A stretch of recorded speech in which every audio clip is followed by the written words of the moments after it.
បាទជំរាបសួរលោកគ្រូខ្ញុំឈ្មោះវណ្ណសុនៃថ្ងៃនេះដែលខ្ញុំលើក topic មកអនុវត្តអំពីអឺ topic tag comment អញ្ចឹងនេះគឺជា requirement របស់គ្រូដែលបានឲ្យអនុវត្តអញ្ចឹង requirement មានន័យថាលោកគ្រូចង់ឲ្យសនៅ username ទៅមក list and text 3 line ទៅ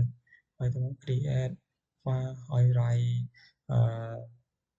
text ខ្លះៗនៅក្នុងហ្នឹងហើយជា line text 3 line នៅក្នុង internal ទៅមកទៀតត្រូវ connect ជាមួយនឹង SSH បាទហើយមុន connect SSH ខ្ញុំចូលនៅក្នុងYouTube server ដើម្បី check មើលhostnet IP របស់ខ្ញុំអញ្ចឹងនេះគឺ IP របស់ខ្ញុំហើយចំនួននេះគឺខ្ញុំ connect បានហើយអញ្ចឹងជាដំណងគឺនៅ username អញ្ចឹងមុនusername យើងត្រូវ comment UMI បាទ UMI ហើយយើងត្រូវលេខមើល file របស់យើងទាំងអស់ដែលបានតែលោកអនុវត្តកន្លងមកនេះ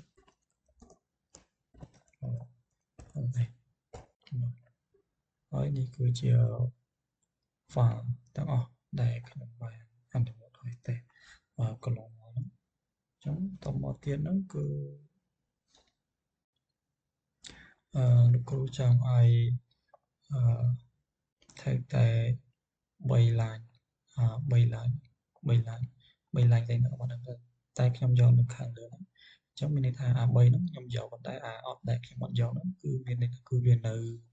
កន្លែងហ្នឹងដែរអញ្ចឹងវាមកតែ3នេះទេអញ្ចឹងមុនយើងយក3ហ្នឹងបានយើងប្រើ command ls ដកហើយយើងថែបថែបhand មកដក3ហើយយើងធ្វើបាទអញ្ចឹងនឹងថាអ្វីដែលខ្ញុំចង់បានគឺវាបានជោគជ័យហើយនេះតែខ្ញុំដកវាមកថែបដក3 line មិញហ្នឹងគឺវាមកហើយបន្ទាប់មកពីដក line ហើយគឺត្រូវ create file ហើយនឹង write text ចំនួនline ខ្លះៗនៅក្នុងហ្នឹងហើយwrite ហើយបន្ទាប់មកយើងដកពីលើ3ហើយនឹងកណ្ដាលយើងចង់ដកប៉ុន្មានក៏បានប៉ុន្តែពីលើហើយនឹងក្រោមនឹងកណ្ដាលយ៉ាងនេះហើយអញ្ចឹងខ្ញុំបង្កើតមុន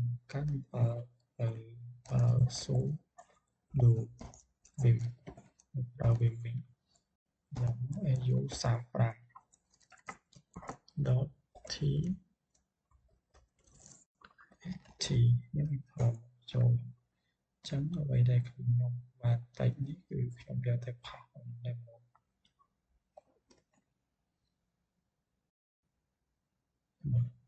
ហើយខ្ញុំ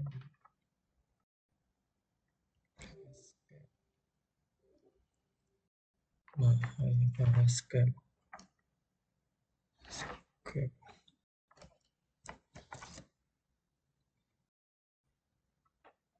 ហើយយើងចុច 2W Q ដើម្បី save ឲ្យចាក់ចេញហើយយើងធ្វើបាទអញ្ចឹងតមកទៀតហ្នឹងគេមើល file នឹងដោយបានជោគជ័យអញ្ចឹងយើងប្រើ command cat su35.txt ហើយយើង enter បាទហើយអញ្ចឹងនេះគឺអ្វីដែលខ្ញុំបានធ្វើវាបានជោគជ័យហើយline ទាំងដងហ្នឹងហើយតមកទៀតហ្នឹងគឺមានគ្រូចង់ឲ្យខ្ញុំដកline លើហ្នឹង3ហើយអញ្ចឹងលើ3ក្រោម3អញ្ចឹងមុនខ្ញុំដកលើខាងលើ3សិនមុនដក3ខ្ញុំប្រើcommand ls ដក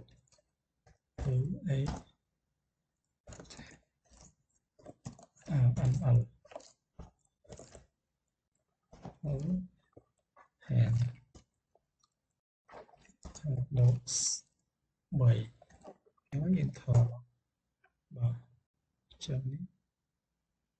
បាទសំទោសកន្លែងនេះខ្ញុំវាយ comment ខុសយើងប្រើ can can ហើយប្រើ tab មក ml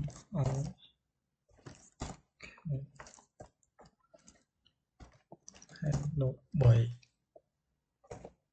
អញ្ចឹងនេះគឺ3 line ដែលខ្ញុំបានដកហើយបន្តទៀតគឺខ្ញុំចង់ដក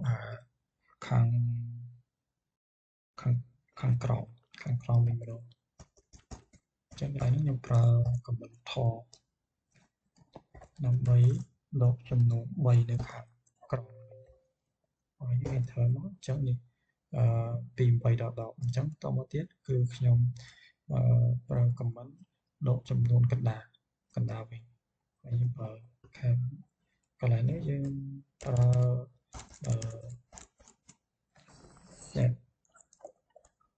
ហើយយើងដក n អញ្ចឹងកន្លែងនេះយើងមានថាយើងចង់ដកពីណាពីលេខណាដល់លេខណាអញ្ចឹងកន្លែងនេះខ្ញុំដកពីលេខ4មកលេខ7ខ្ញុំដាក់លេខ7ដល់លេខ4ទៅលេខ7ហើយ p បាទហើយ enter បាទអញ្ចឹងគឺអ្វីដែលខ្ញុំបានធ្វើឲ្យនឹងអនុវត្តគឺបានជោគជ័យហើយតាមតម្រូវការគ្រូហើយអញ្ចឹងខ្ញុំមានតែប៉ុណ្ណឹងទេសូមជម្រាបលាគ្រូ